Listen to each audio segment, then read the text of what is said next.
이번에는 이상한 메시지라는 공포 게임을 해보도록 하겠습니다. 메시지 확인. 이 게임은 일본 괴담 중 하나인 이상한 메시지를 토대로 만들었습니다. 이건 내가 작년에 실제로 경험했던 이야기이다. 나는 직업상 메시지를 많이 사용한다. 그렇기에 핸드폰을 어디든지 가지고 다녔다. 그런 탓인지 너무 오래 사용했던 걸까? 핸드폰의 상태가 이상해져서 대리점에 수리를 맡기기로 했다.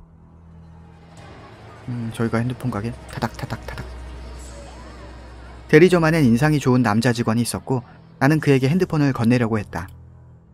하지만 남자 직원은 현재 임시폰이 없다고 말했기에 나는 어쩔 수 없이 다른 가게로 갈까 했는데 다른 여직원이 가게 안쪽에서 이거 쓰면 되지 않아요? 라며 핸드폰 하나를 가져왔다. 원래 쓰던 핸드폰과 같은 회사기도 했고 상태가 나쁜 것도 아니어서 나로서는 당연히 오케이였다. 그러던 와중 다른 직원들이 서로 수근거리는 걸 듣게 되었다. 수근수근. 괜찮으려나? 안 될 것 같은데? 행여나 또 그러면... 분위기가 이상했다.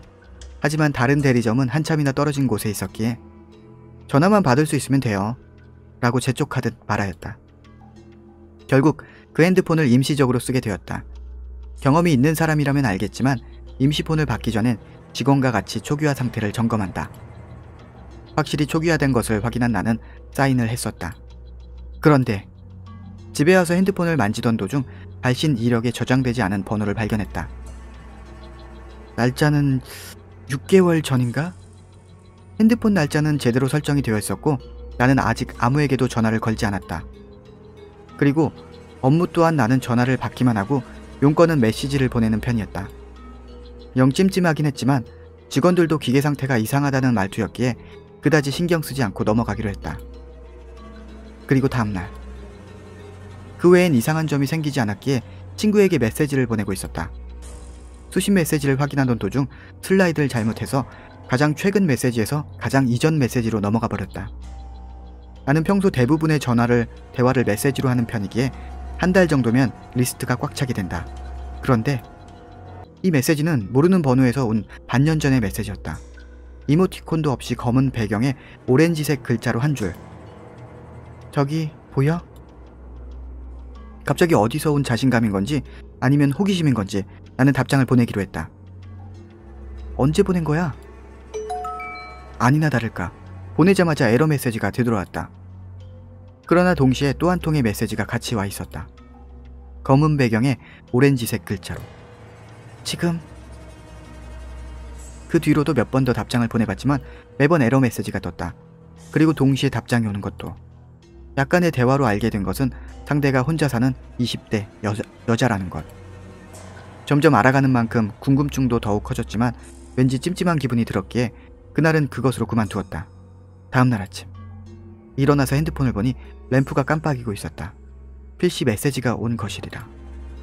직업상 이곳저곳과 메시지를 계속 주고받기 때문에 매일 아침 있는 일이었지만 이날은 달랐다. 바로 그 모르는 번호로부터 보여 안 보여 보여 안 보여 보여 안 보여 보여 안 보여 라는 메시지가 교대로 수십 통이 와 있었던 것이다. 너무 소름이 끼쳐서 어제 받았던 모든 메시지를 삭제하고 그 번호를 수신 거부 처리한 뒤 회사에 갔다. 회사. 저기 이시카와씨. 네 유미씨. 이것 좀 프린트해 줄래요? 메인 프린터로 보낼게요. 네 조금만 기다리세요.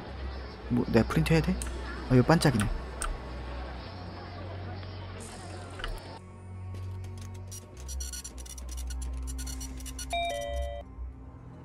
메시지가 온 것 같은데? 어디? 아 여기 컴퓨터에.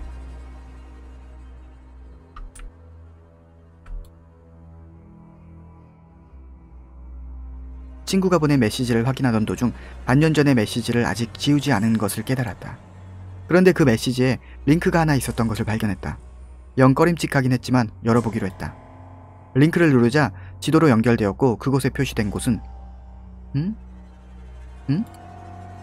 내 자취방이었다. 온몸에 소름이 돋았다. 무언가 혐오스러운 그런 공포감이 엄습해왔다. 하다못해 내가 방에 있을 때 이 지도를 본 것이라면 현재 위치가 나온 거구나 라고 납득할 수 있었을 것이다. 그러나 집과는 한참 떨어진 회사에서 나타난 지도인 것이다. 그것도 반년 전 메시지에. 놀람이 채 가라앉기도 전에 새로 수신된 메시지가 있다는 걸 확인했다. 봤어? 검은 배경에 오렌색 글자. 게다가 또 다른 황당한 사실을 깨달았다.